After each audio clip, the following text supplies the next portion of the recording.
Welcome to the Check-In. I'm Ellie La Liberté. Thanks for joining us on our streaming app as we work to keep you informed throughout the day of our top local headlines. Here's a look at what's happening right now. The Columbia Police Department is responding to the area of Stadium Boulevard and Ash Street, where a suspect has reportedly barricaded themselves inside a building. According to the PIO, SWAT team and crisis negotiation responded to the unstable situation at 2, and a K-9 team pulled in at 7 this morning. Officers are asking the public to avoid the area. KMU8 News has a crew on scene and will bring you updates on KMU8 News at noon and on KMU.com. There's information on a story we've been following all week. The police of the Columbia City Department have identified the woman that was beaten to death Monday night on Highquest Drive. Officials say 59-year-old Patricia Kelly was the victim. Adam Connor is being charged with her murder. Officials alleged Connor beat Kelly with a hammer and then put her body in a closet. Here's a timeline of this case so far. Columbia police responded Monday night and found the victim, Patricia Kelly. On Tuesday, police arrested Connor and he was charged with second-degree murder along with tampering with evidence.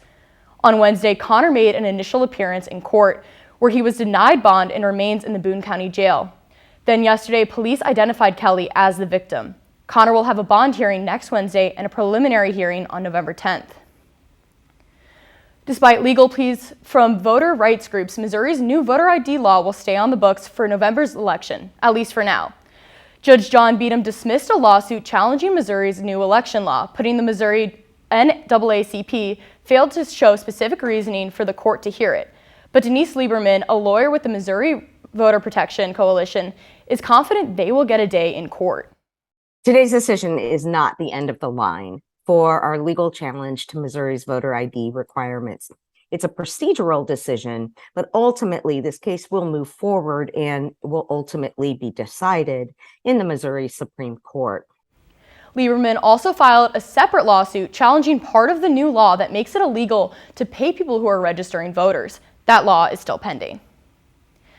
Today's State of the City and County will include both a presentation and a discussion panel. The presentation will be given by Jefferson City Mayor Carrie Turgeon and the presiding commissioner Sam Bushman. Some of the topics Turgeon is going to focus on include the redevelopment of the historic penitentiary site, the housing market and how to build it back, and the structural assessment being done on Capitol Avenue, which is also a topic being discussed on Monday night City Council. After the presentations, there will be a discussion panel. Those topics will be centered around business growth, infrastructure, and development. The Chamber of Commerce president says there will be a variety of people involved in that discussion.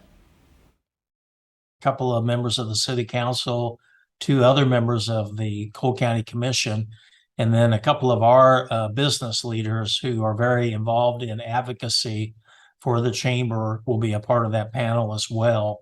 John Marsh with KWOS is going to be our moderator, so I know he'll keep that conversation going.